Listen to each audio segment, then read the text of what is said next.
There is no stronger weapon against inequality and no better path to opportunity than an education that can unlock a child's God-given potential.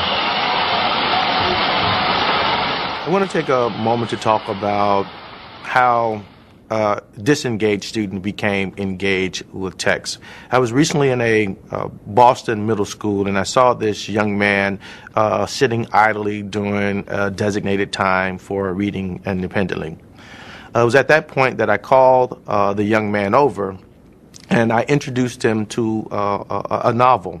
I didn't start on page 1 of the novel. I opened up the novel to page 121, and in the novel it says black males don't get 100 chances. Sometimes they only get 1. By starting the text in the middle of the book with an engaging excerpt caused the young man want to turn the book back to the front and read that. So in order to engage the disengaged reader, we have to understand what captures their attention.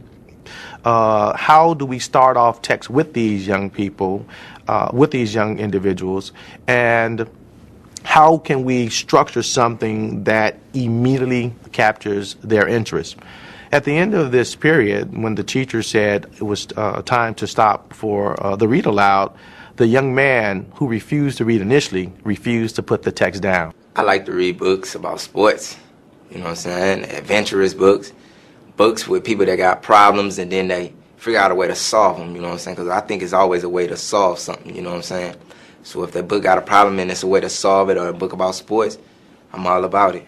Anything about anybody who went through a hard time and at the end they succeed, or they don't always have to succeed, something about a struggle, I like to read books like that. There are a variety of types of text that students engage with, namely students like enabling text.